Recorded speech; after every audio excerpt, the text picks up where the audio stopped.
Greetings and salutations, my birders, and welcome back to Honkai Star Rail. Today, we're just doing some rolls. I do apologize, I've been not streaming, if anyone's actually looking forward to this. I have been sick, and I still have a gosh darn cough. Is that the Duolingo bird? What the heck? Well, it's odd. Anywho, today Dan Hung, the Hung got released. Ooh, am I lagging? Yeah. Anyways, Permancer Terrier, Dan Hung Pewter. I got maxed out. Got a relatively decent relics on him. That could be better. God, I hate how this one rolled. This one's fine. I mean, could have hit the attack. That'd been nice.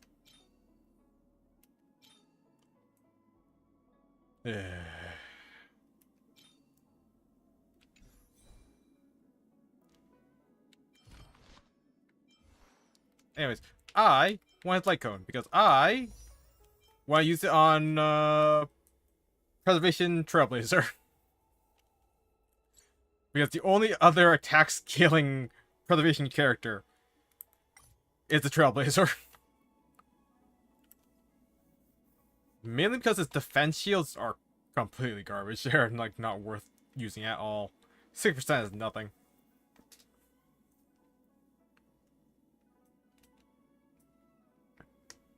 Like, you can build like 4k defense and 6% is 200 shield, which is a mob. A mob just breaks it immediately. So yeah, the heal is where it's at for Trailblazer. I have currently 12 pity, so after 7 rolls, that's it. I don't have any more. I gotta start saving for like the next version. Alright, let's go. Can I get Cypher luck? Can I at least get DDD?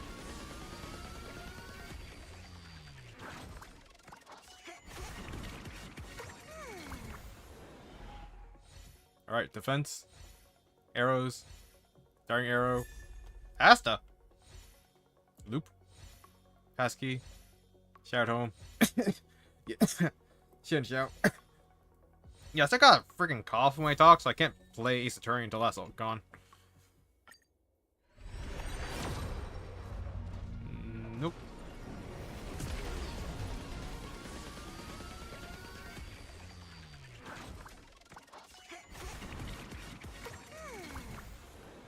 So, okay, so loop. Arrows. Perfect timing. Multiplication. Missing cogs. Sagacity. Adversarial. Multiplication. Hidden shadow. Reminisce. Alright. Roll number 3. Nope.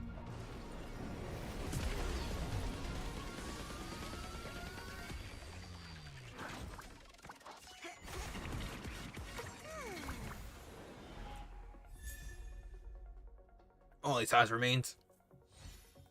Pesky. Adversarial. Void. Another silence. Clasping sky. Shadow burn. Shadow burn. Darting arrow. Void. So this is my double Dan Hung, huh? Damn them.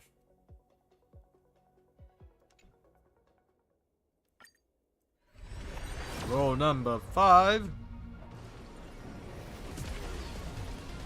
Man, this just makes me want a E6 Cypher.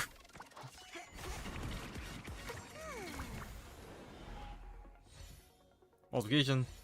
Messy cogs. Another only silence remains. Pioneering.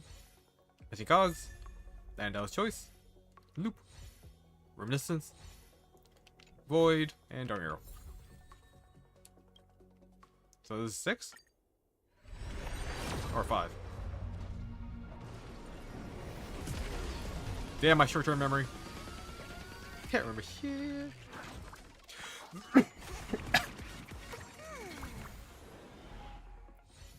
Magic cogs. Perfect timing. Shadow burn. Arrows. Starting arrow. Chorus. Adversarial. Shout home. Arrows. Defense.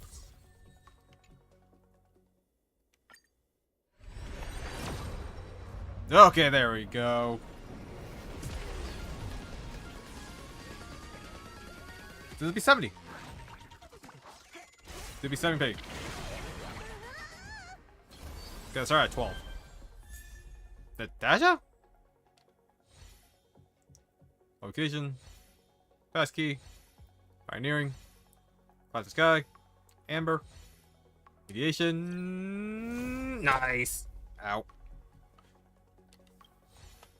Location. And perfect time. Yeah, that would be 70. That's 70 exactly. So I'm back at 2. Nice.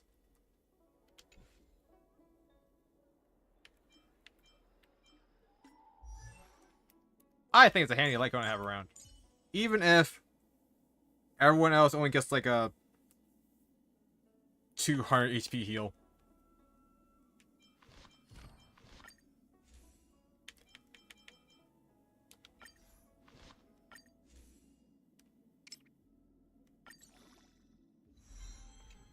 Yeah, I wish there's an easy way to do this. It wouldn't be bad if I didn't need to press the third button. If it was only 2 buttons, it would be fine. The fact that I have to hit the third button. And then there's that. Oh, god damn it. See what happens.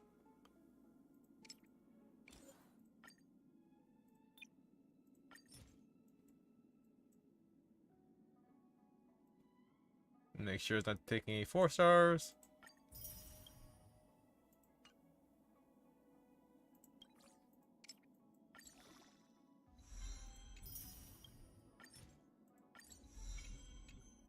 Yeah, mouse is still way faster.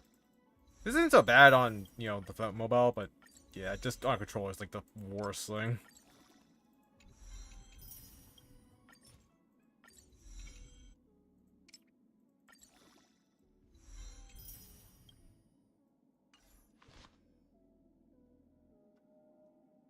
You know, stat-wise, it only gives like 200 more attack than any other preservation light cone.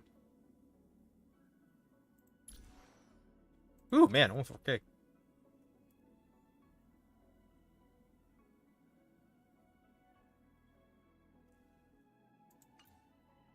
I have 151 speed? How?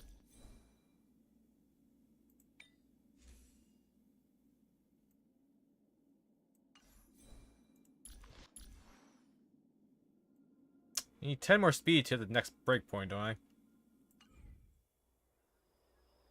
Anywho, so that's done.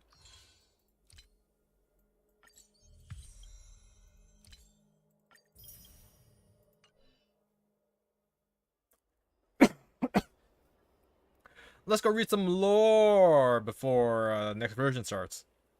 Which I think I do need to go into Amphoris.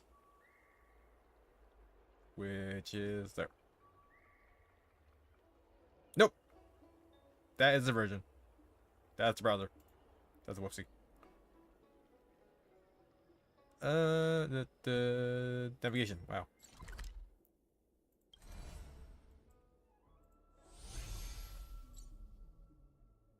Where should we hang out?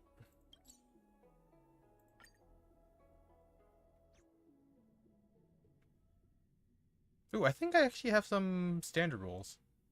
I'll do that one. Time to log off. Hey, finally. I mean, head back.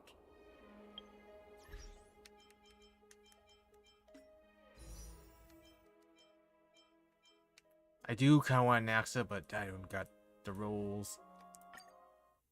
And if the rumors are true about 3.9, I actually think I need to save for that one. I mean 3.8, not 9. We're at 4 then. And then I got Saber 4.2. Asta. Multiplication. Sagacity. Cornucopia. Amber. Mediation. Pioneering. Sagacity. Arrows. F0. Okay. But yeah, I gotta say, I'm like fully tapped out now.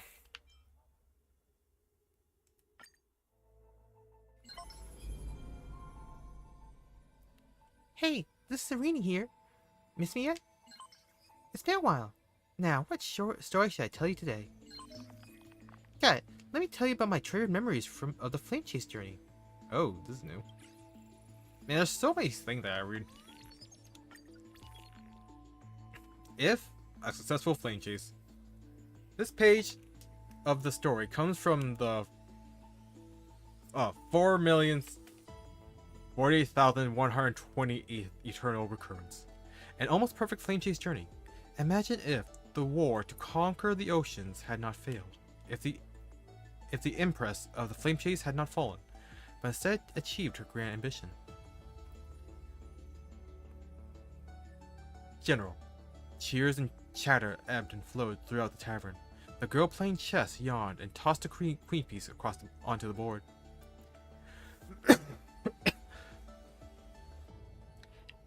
As agreed, 100,000 ballast coins. Pay up. No way.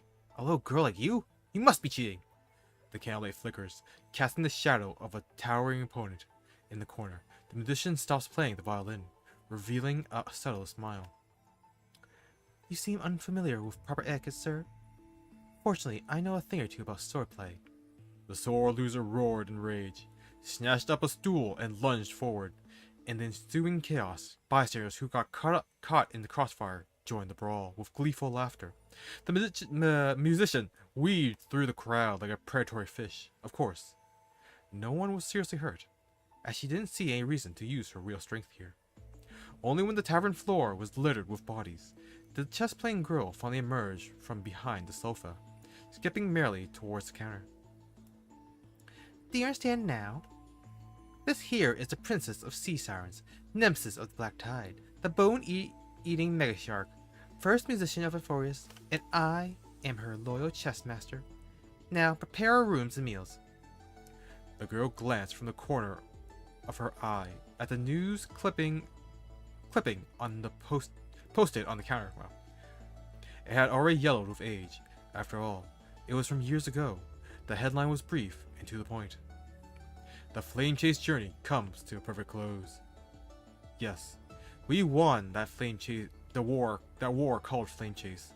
The nobles pacified the roaring tide of ocean, healed the scars of earth, followed by strife, death, and sky.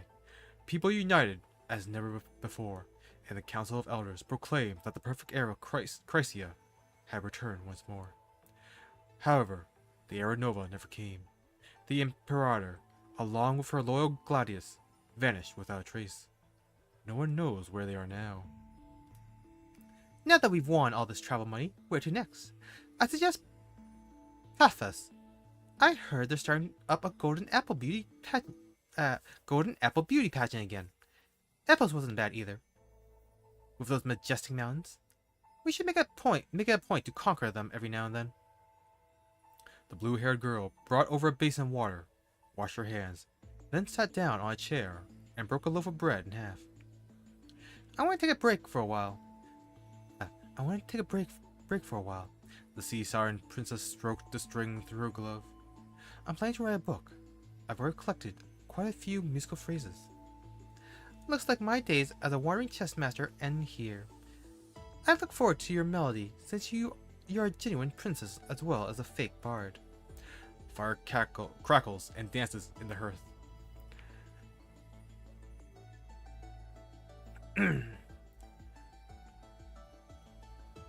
The hostage's clones remain unscathed. The golden trout.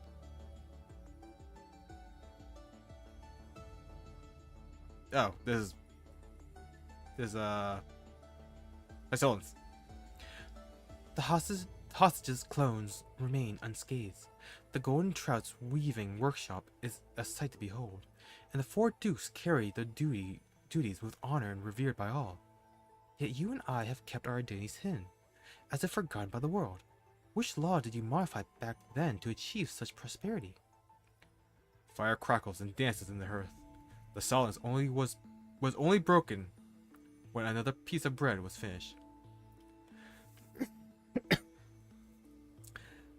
I really should mute on my mic when I cough. God damn it. I'm sorry. Like I said, all I want is fairness. The girl leaped down from her chair. They sacrificed for the flame chase, and now they each get their happiness. That's fairness. You once pledged loyalty to me, and now I serve as your follower. Isn't that fair, too? Yeah, that's fair. The princess mumbled, slumped over the bed, her hair falling down.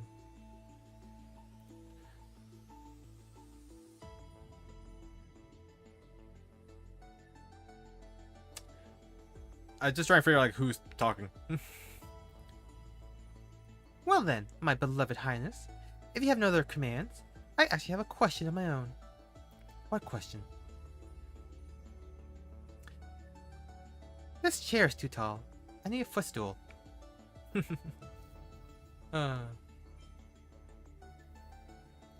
Breeze of Fleetfoot seizes gold. This page of the story comes from the 6,269,299th eternal recurrence, an unexpected inheritance of divine authority. Imagine if it were Zagreus who received the divine authority of law, and the swift-footed feline thus ascended to the pinnacle of power. The Law Titan, Talanton, happened to fall on the Spirit Day, and the Trickster Titan seized this opportunity to usurp divine authority. They proclaimed their laws to the world. Gambling. A ruler wants to expand their territory, put power and land to the bet. A mortal seeking divine authority, go roll the dice, and with the gods. And so, the mountains, rivers, cities, and people of Enforced all became mere stakes in the game. Overnight, countless aristocrats fell from grace, while nameless figures began to rise to prominence. Among them, the followers of Zagreus became the agents of the gods, acting with absolute impartiality and neutrality. The followers established gambling houses across different city-states, faithfully executing the law with the authority of the Titan. Among all the followers of Zagreus, at the pinnacle stands the demigod known as the Wind of Dolos, Saphira. Legend has it that Saphira once gambled against Kefali and won everything they bore. After that, Akuma became the world's largest gambling den. Countless gamblers climbed Dawncloud with hopes in their hearts, trying their luck at winning precious metals, jade, and territories, only to leave disappointed.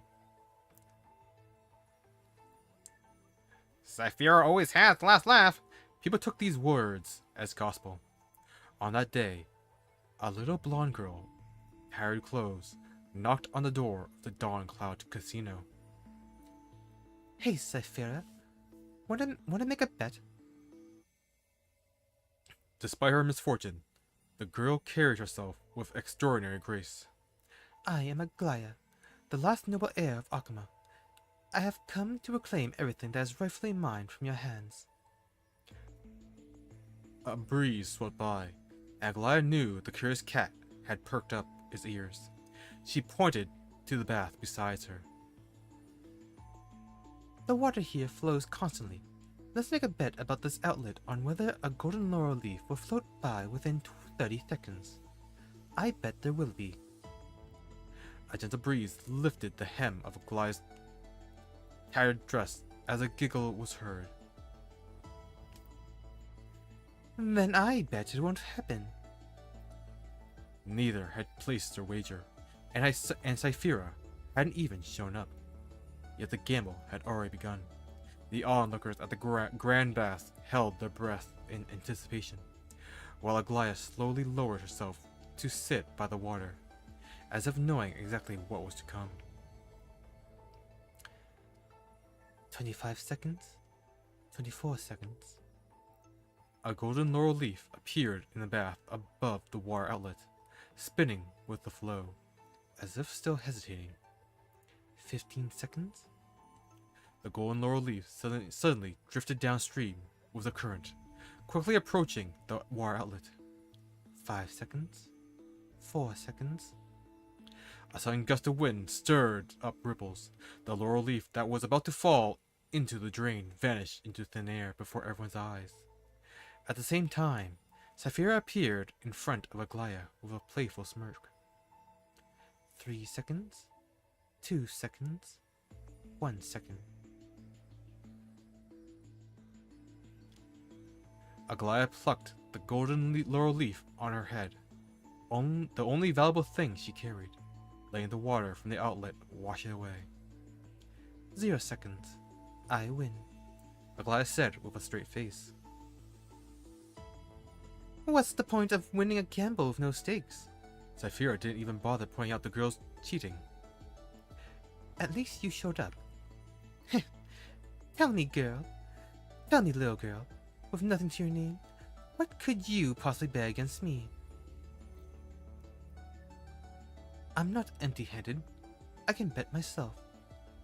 And what I want, in that same vein, is you.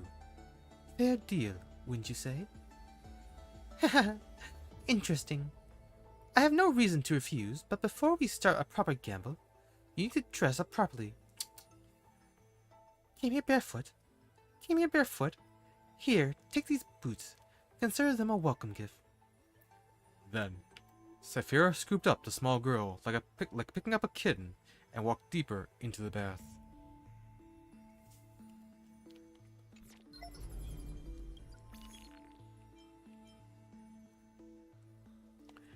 Castrum Kremnos, Age of Firearms. This page of the story comes from the 8,128th Eternal Recurrence, a wondrous exchange of lives. Imagine if the blonde crown prince of Kremnos had become a sage of the grove, while the frail heretical scholar had taken part in the Kremnos festival. Oh god, my voice is gonna kill me. Mother, I have arrived in the grove at the Grove of Epiphany. All is well. Please do not worry. The blonde youth wrote a letter home after meticulously arranging his new living quarters. My fellow companions at the Grove have been very kind to me. However, there's one thing that puzzles me. People often say, there are no words in Castrum Kremnos' dictionary. What's that all about? Also, there's a school in the Grove called Halkalithism that focuses on physical training, seeking to discover the self through muscle conditioning. I'm quite drawn to it.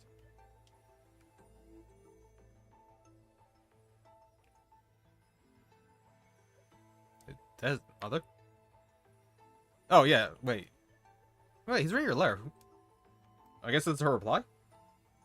My child, do you remember how my name comes from Gorgo, the first founder of our city? Legend has it that someone erected a monument in their name while they were still alive. When Gorgo discovered it, they personally erased all the text from the stone. The Kremnoans revered ancient customs.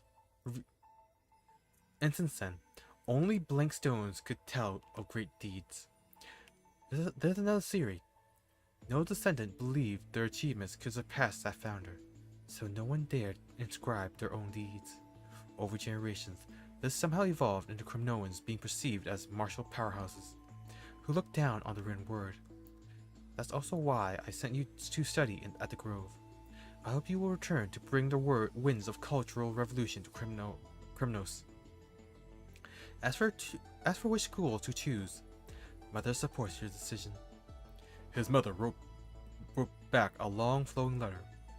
The young man was lost in thought until a cold voice interrupted.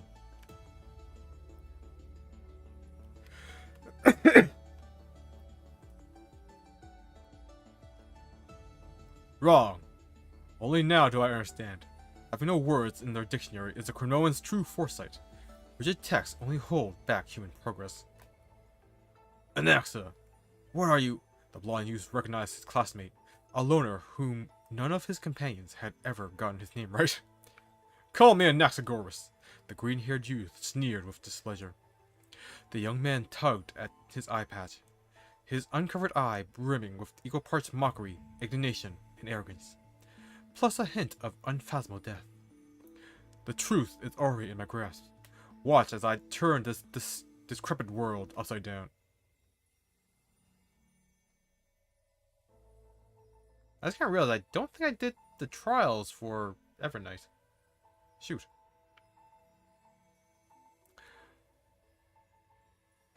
The blonde youth unconsciously sized up those hands that held truth by Cronoan standards. With such feeble strength, one couldn't preach any truth to anyone.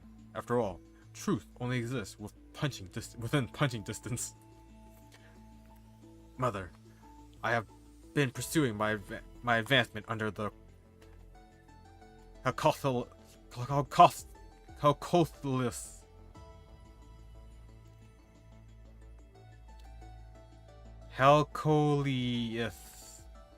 school. Something interesting happened recently. The Grove expelled a student who allegedly attempted to resurrect the dead through alchemy, violating the ban. I find rather regrettable. P.S. I've attached a preliminary draft of the dictionary with this letter.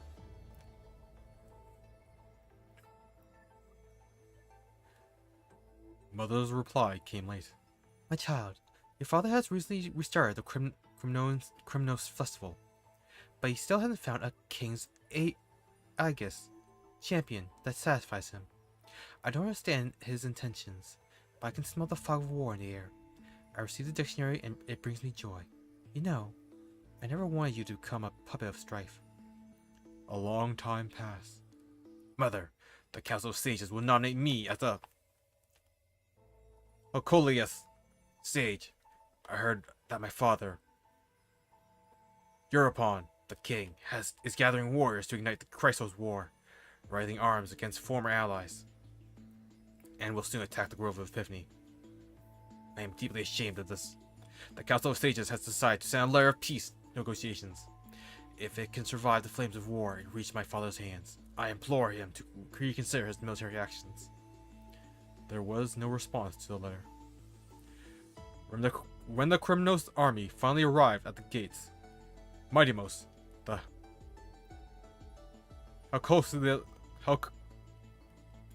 Halcolius sage, led his fellow scholars to defend against the enemy. At last, he saw with his own eyes the new King's Aegis, leading the army, a man with green hair and an eye patch. Though dressed as a Crymnos warrior, Mightymost recognized him instantly. His former classmate, Anaxagoras. How? The blond man was filled with confusion. Was he the one who won the Crymnos festival? With such a frail physique? Has Crymnos really fallen this far?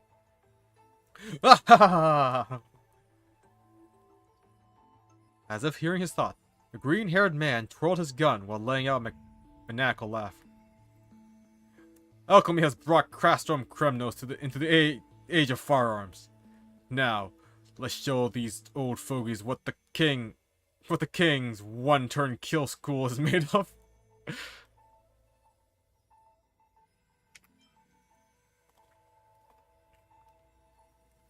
Day Thunder Knight, vanquisher of tyranny and chaos. This page of the story comes from the 18th,250,000th and first eternal recurrence. A chance encounter between two solitudes. Imagine if Seleucus, the exiled Day Thunder Knight, had met not the innocent winged beast in the wasteland, but rather the Dromos king who had walked among humans for 100 years. Years later, as he watched Hyacinth, the Chrysos heir, ascend to the heavens, Seleucus, the Day Thunder Dromos Knight, will remember the moment when she was exiled to the surface by her people, and her encounter with that walking mountain. At that time, Terravox, the Dromos king, had been wandering alone in the Mortal Realm for nearly a century. It suddenly watched over the myriad lives during the Chrysos War, occasionally witnessing spectacular sights, like when the radiance of the Lance of Fury struck down a floating fortress. rising waves of dust that engulfed buildings. Oh, raising. However, on that day, a young girl stumbled out of another fallen fortress. Her short jacket was soaked in golden blood. Yet before losing consciousness, she managed to raise her broken blade with trembling hands at the approaching Dromas. Perhaps it was loneliness, perhaps it was the determination in the girl's eyes, or perhaps the sight of a life perishing like this was too much. Teravox took in the girl named Celiosi. Celiosi was a girl of few words. The only hobby she had was to hone her skills. Among all the Chrysos heirs that Teravox had encountered, none possessed such extraordinary talent as Celiosi. Years later, when Teravox sparred with Celiosi and found themselves evenly matched, the beast realized that this skyfolk with golden blood would surely leave her mark in history. However, seeing the stubborn determination buried deep in Celiosi's eyes, Teravox began to worry that this exceptional power might bring her not glory, but perhaps even greater tragedy.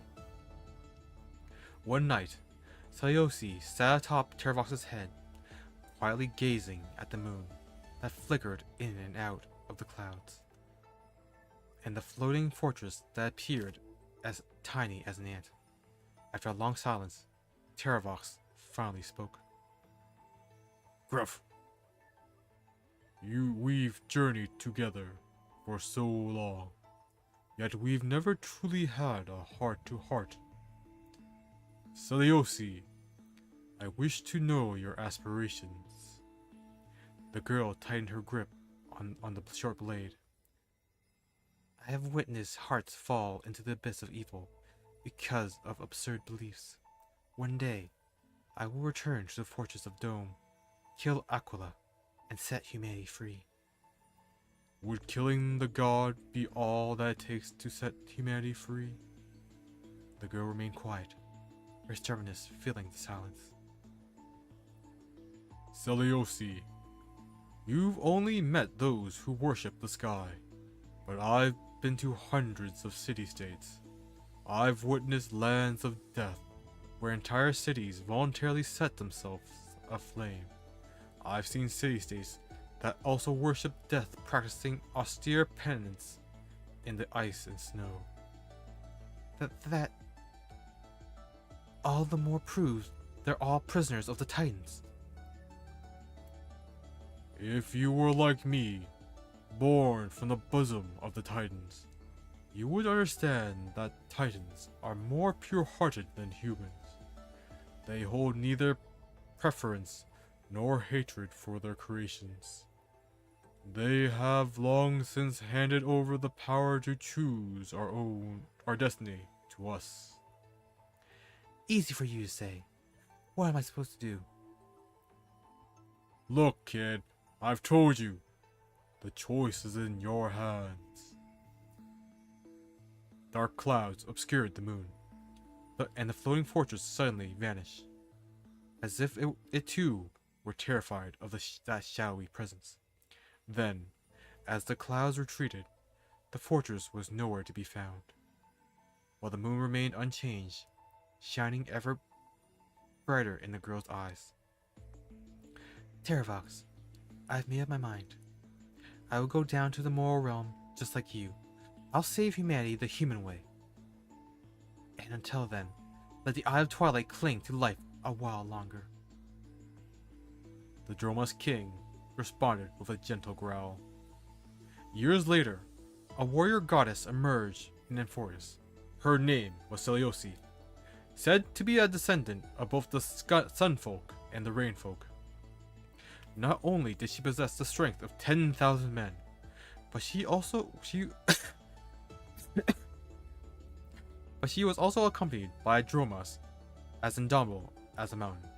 People regarded her with reverence, bestowing upon her the title Day Thunder Dromas Knight. Around light calendar 3920, the Day Thunder Dromas Knight met with the Imperator of Akuma, where she stayed for several days before joining the Flame Chase journey as an auxiliary force. In Light Calendar 3957, Terravox, the Day Thunder Dromas Knight's most important companion, fell in battle against Georgios.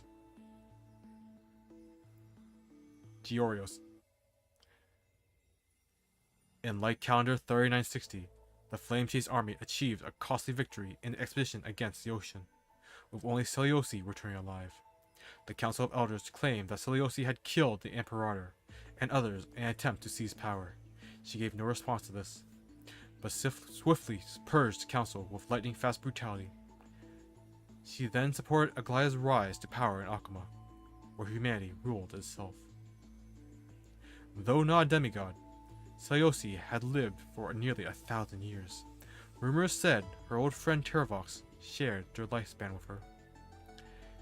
Yet unknown to all, after watching the young Chrysos heir named Hyacinth ascend the Rainbow Bridge to the sky, the Day Thunder Knight, Dromas Knight, who had fought all her life, passed away while standing atop Dawncloud.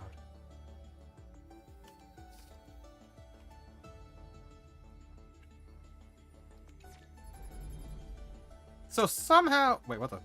After witnessing a forest adventure, insert one nameless recollection you can contain.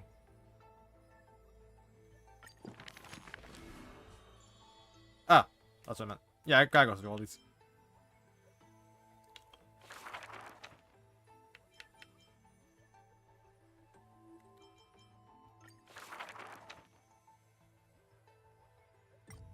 In a corner of Akama, the newly arrived traveler stops for a moment. He rubs his eyes. 1, 2, 3? There's 3 identical children? The 3 children have differing smiles. One is beaming, one has a shrewd grin, and one is smiling serenely. Yet each of them looks just as mysterious as the other 2. Stranger, welcome to the Holy City. We will show you the way forward.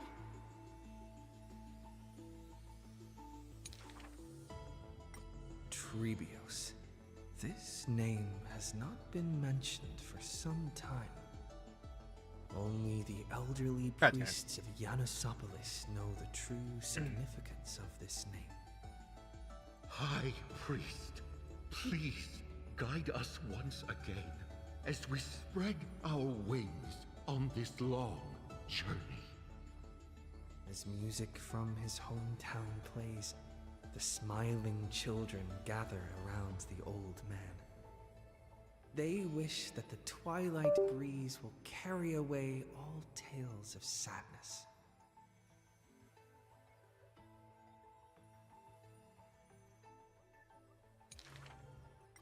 The end times loom like a dark cloud, hanging over the holy city's residents and shrouding them with worry.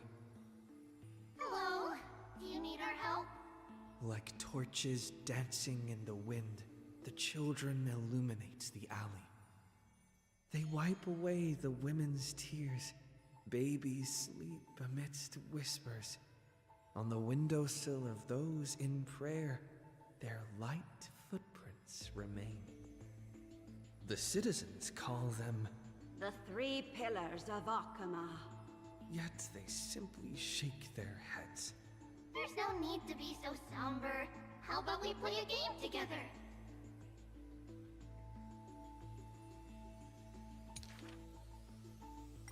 Guess who we are? The 3 soared and landed in front of the townsfolk. You're Trian. An old man says, No, we're Treenan. Treenan is the quietest of the trio. Are you Treenan? A young girl asks. Wrong. We're actually Trian. Trian is the most spirited of the trio.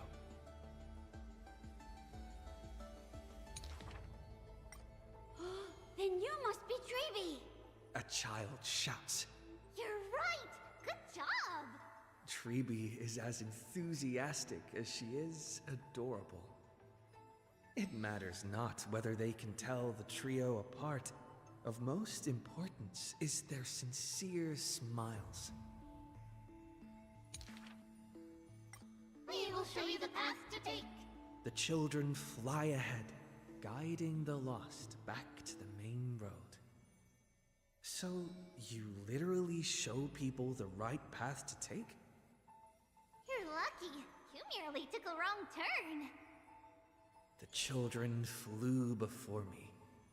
It was rare to see them so quiet. However, there are many more unfortunate souls who have lost their direction in life.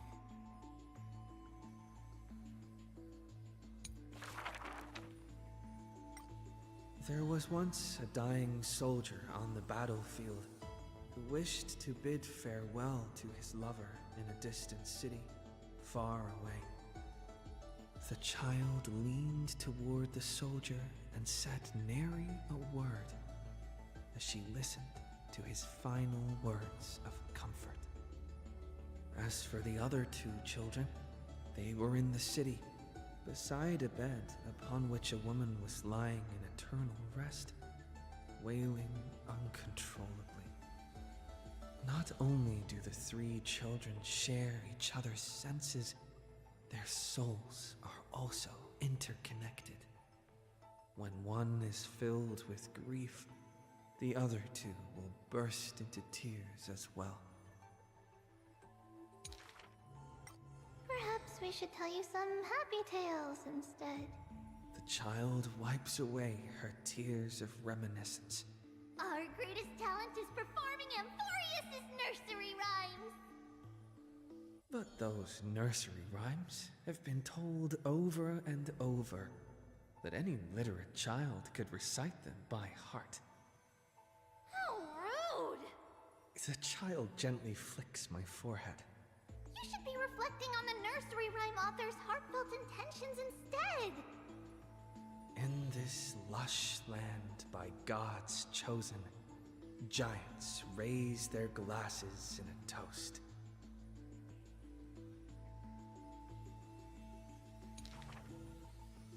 People commonly see the children riding on enormous flaming rockets, looking like shooting stars blazing through the holy city.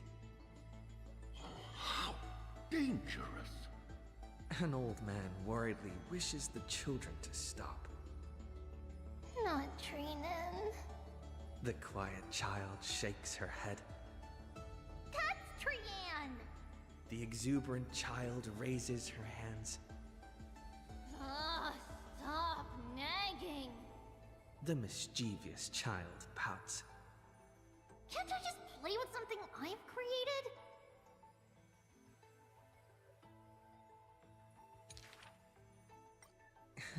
Every child in the world loves to play, and Trebios is no exception. Every child in the world is afraid of pain, yet Trebios tries to act tough. Initially, there were many more of us.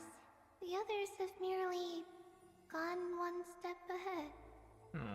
The children swore they were already adults, yet when they carelessly hit the city gate, they cried out in pain together.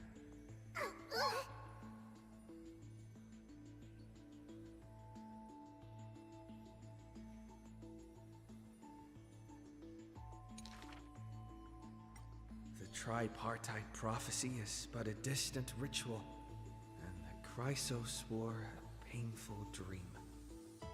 Echoes from the gate of infinity occasionally jolt her awake, and the distant travels of her identical sisters sometimes inspire uncertainty within her. A new journey only begins when the previous one comes to an end. Despite time marching forward endlessly, the children always manage to stay true to their hearts. They are all that remain of one another, their senses intertwined, their souls in communion.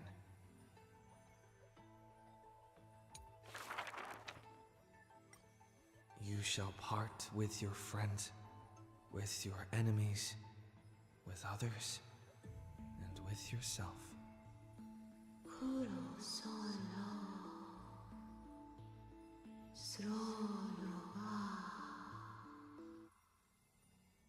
The Chrysos War's clamor rises and falls, and when the children reunite, only 3 of them remain.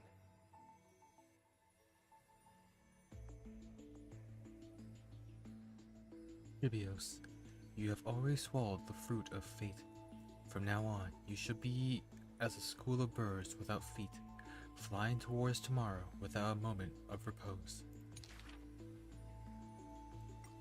We have heard of a Chrysos heir. The lively child says.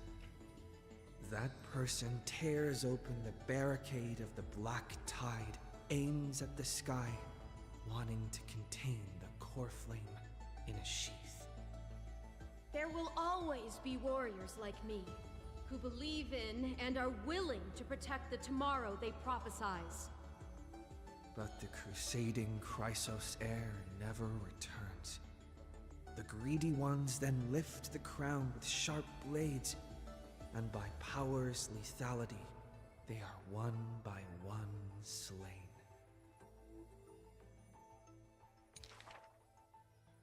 We remember a group of bards. The taciturn child says. The bards compose songs for the children's prophecy, and along the corpus of the pillar of stone lay their footprints upon which ballads are carved. Though we lack the might of swords and shields, we can take you to walk every part of this world. Till many years later, when the bards all return to their subterranean eternal rest, the children sing the long, long songs, and alone they bear memories of humanity. We miss us. The exuberant child says. When they left their home, the passages blew the girl apart into countless turbulent bubbles, carried to all corners of the world on the winds of destiny. We will run towards the world's agony. The children cheer each other up. As the years pass and the sun and moon rise and fall, the children often hear sounds of their friends shattering. Farewell, farewell, farewell. The children who still walk the earth silently hide their wrenching sobs. Upon the hills of Akama once grew golden figs as far as the eye could see. The remaining children link their hands and decide to make this beautiful city the beginning of yet another journey. The children pull on the hem of the maiden's dress. Please, listen to the prophecy we bring. The maiden pulls on her silken threads, weaving in her heart the children's past into strings.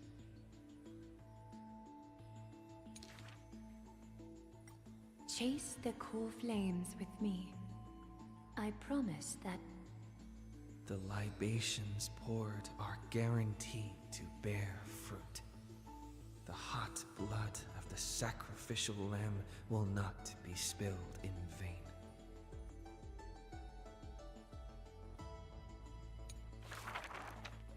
The gentle mother silently dreams and brings to her child a scent from the west wind's shore. Then she quietly departs, and the only words her child hears is a prophecy of forlorn melancholy.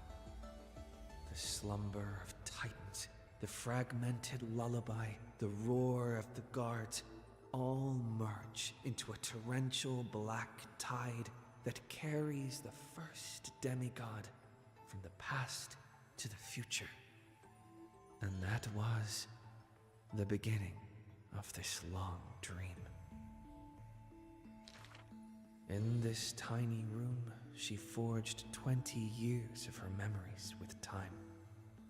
Sometimes the child does not understand. The gates of worlds outside the window are so numerous, yet why can we not step within?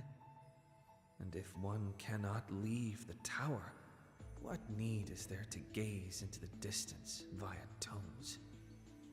The mother smiles and does not answer, only using bedtime stories to once again gild another golden sheen of destiny to the amphorius of the child's dreams. Alas, the golden light of destiny cannot illuminate the shadows of power and greed. All it takes to rob the child of her only kin is a letter of dark conspiracy. The culprit thought the murder had no flaws, but was unaware that the lamb willingly stepped into the passage's dead end. Before the priest met her demise, the only thing her eyes contained was spite. Yet she leaves her final warmth and hope embroidered into those dolls, leaving them behind for her innocent love. Loneliness stakes nightmares into the child's sleep, and the child hugs those dolls tight. At the very least, we will never leave each other, right? Ornyx softly sighs and carefully lifts the curtain of time, presenting a crystal given in libation to the brave, before the doll holding a blade. The Titan loves this child born into sorrow, but has no power to erase impending tragedy in the morrow. Only can it dispel the evening wind of the palace, giving the child solace in sweet dreams.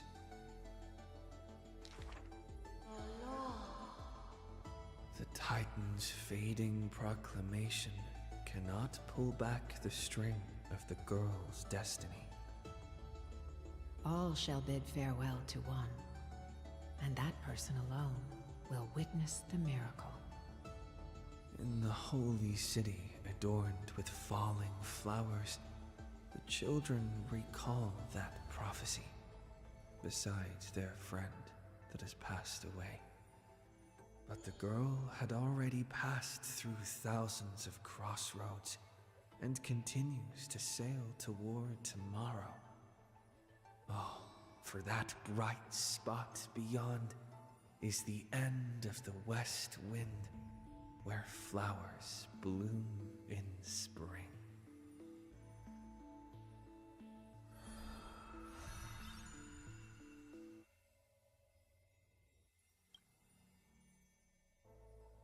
Why no act? The solemn council is still filled with clamor.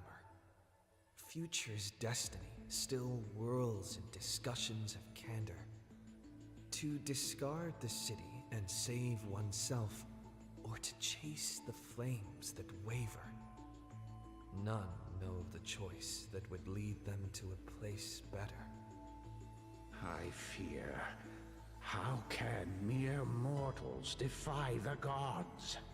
I worry. How can mortal bodies reforge the world anew?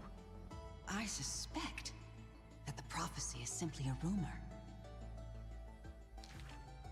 In the distant past, the Holy Maiden brought the first prophecy to all city-states. Hearken to the sounds that the doors whisper. In the name of God's proper hope she will give to humanity. Though she falls into confusion, She will bring guidance to this world in vigor. Overthrow the gods, it declared. Of the previous journey, she will always remain aware. The Queen of Laws lifted the flag to chase the flames flare. The tripartite prophecy guided all the world's heroes, all who dared. And building a new world was their oath of yesteryear. The earth roared for them. The tides surged for them. The scales of destiny shivered violently, then slowly calmed. The core flames of the Titans rested here, while the blood of companions congealed over there. The child led one hero after another to their end, but no end awaits her. No rest to prepare. Teacher, do not hesitate.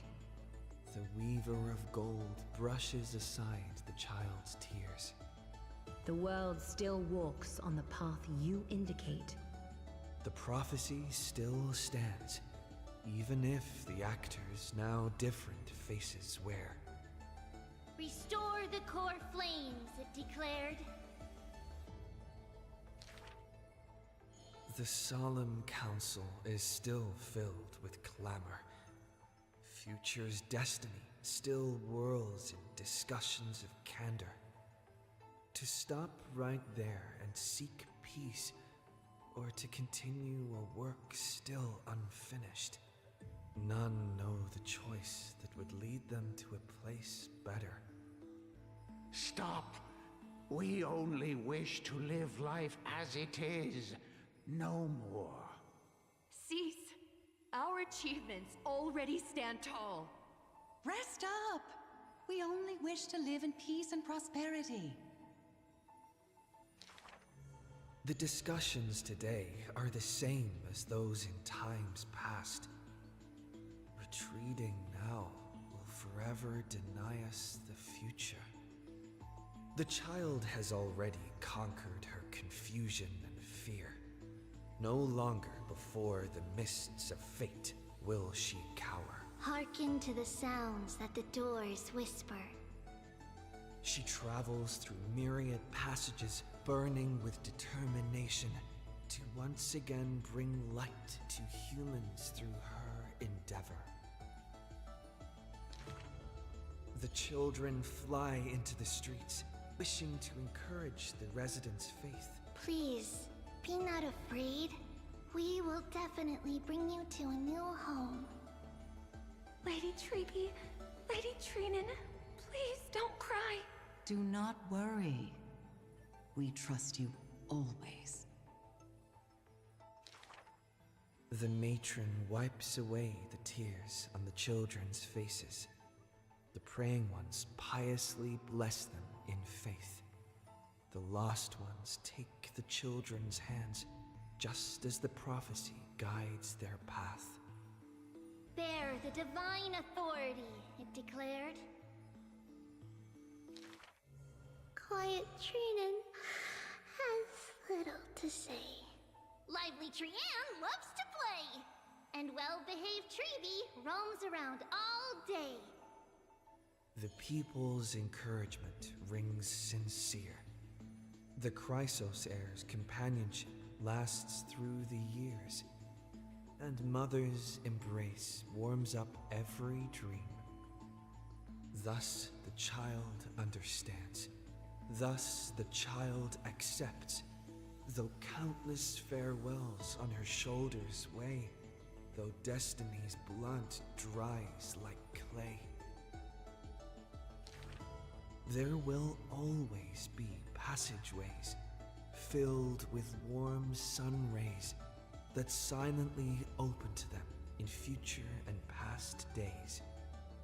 And from them, a voice says, Forge miracles, it declared.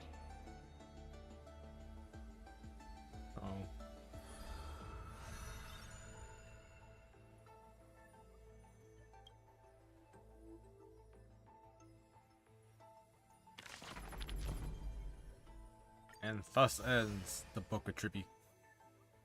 Gotta do all these.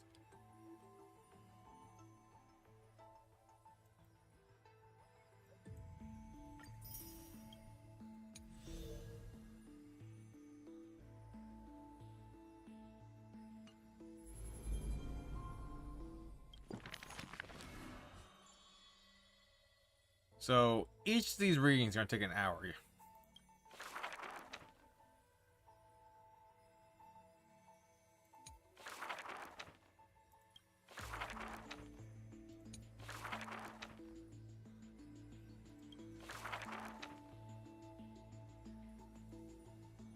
So yeah, that doesn't mean they're all unlocked, right? Like, I'm not gonna lube all myself again. I don't see how they couldn't be all unlocked. I imagine there's gonna be a 13th one for our story. Or a Serene story.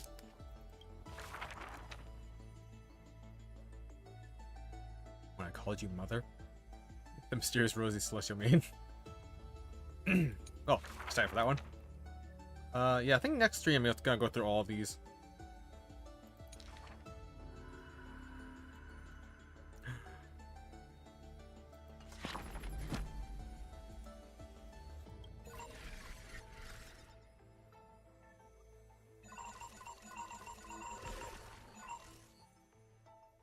Oh yeah, we got new records too. I gotta read that later.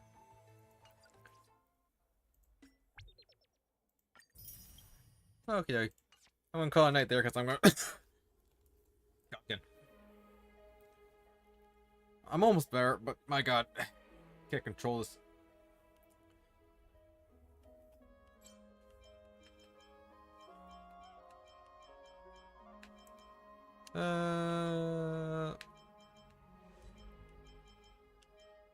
I was gonna look at something.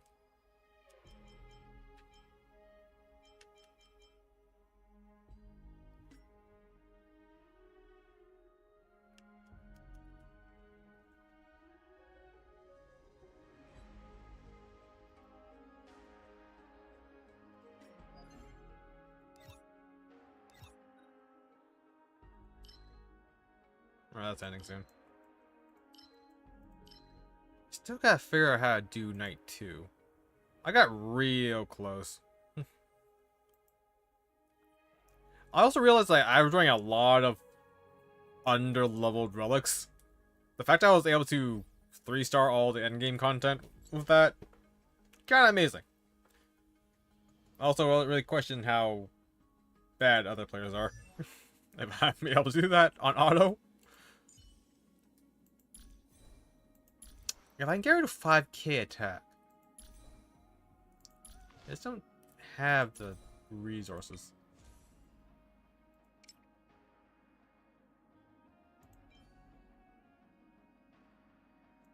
Does Robin need speed?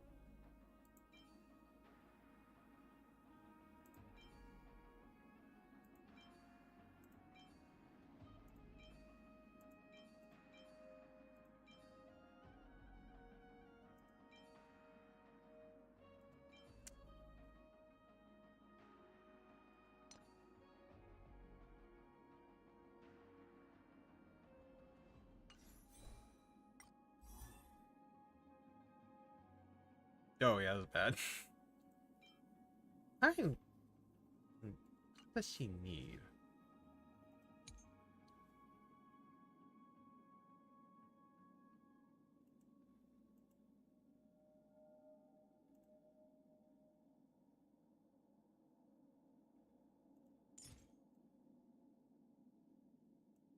I mean, I guess Von Walk would be fine for her. Because I completely ignores the speed requirements and just let her go first.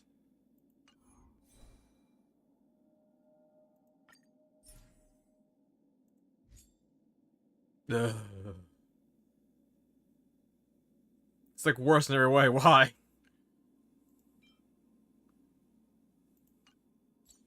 Why is this recommending for me?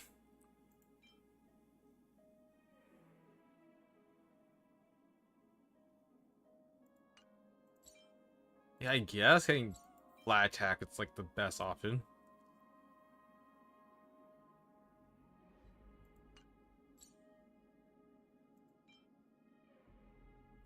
So according to this is actually great.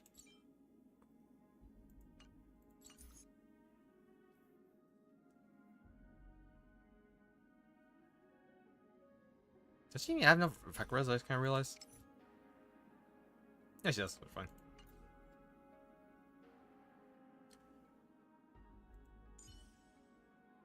I gotta plan some other builds out. I gotta rework my face out. A damn 0.6. Out.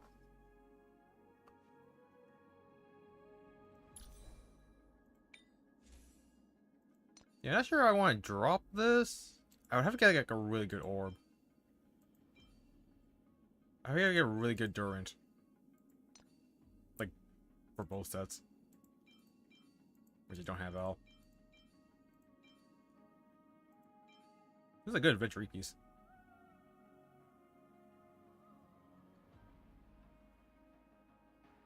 I should look into that.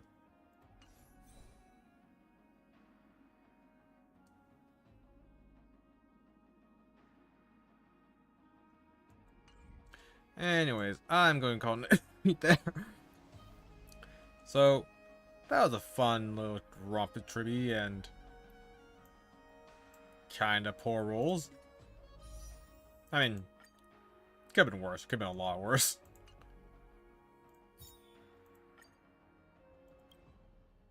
We hit at 70, so it's not too bad.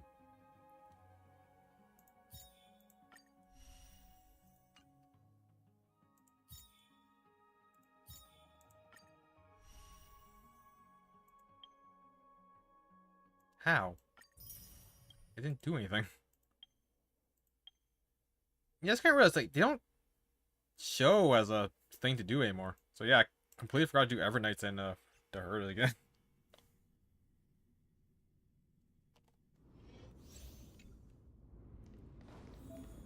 Wow, they put Saber in it.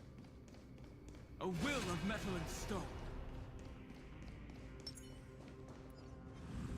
Banish your fears and advance with unwavering resolve.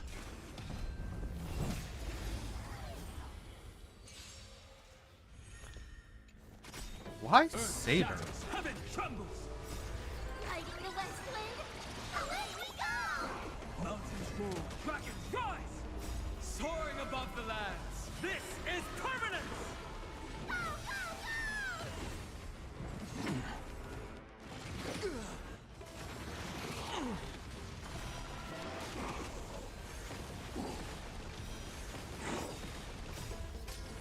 Oh yeah, can I set her voice? Just kind of forgot about that. Not in this window.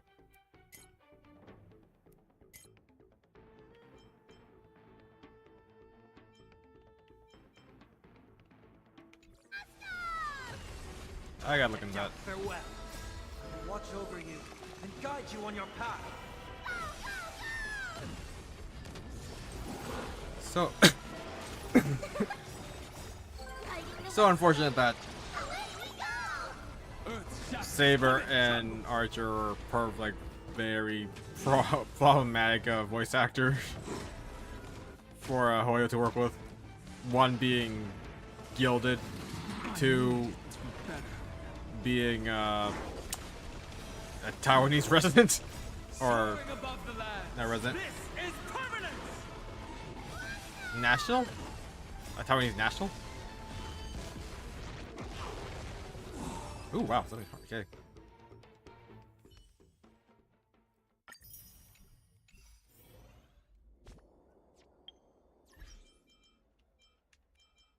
Oh, options over there.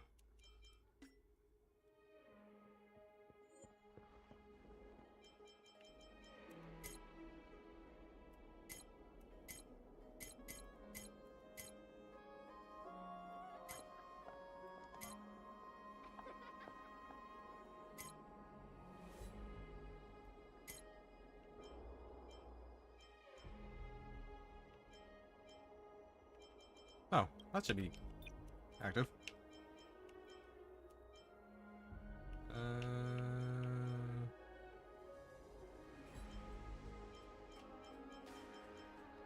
Where would that option be?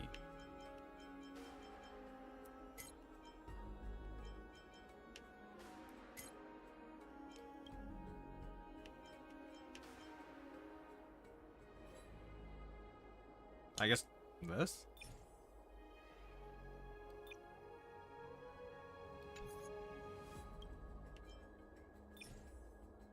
Okay, that's something to do later. Well, I guess I'll look into that, see if I can get Saber's voice working. Anyways, I really gotta end the stream, so... I don't know if I should put that stuff away. Anyways, thank you everyone who joined me today, and I'll see you all next time. Bye-bye!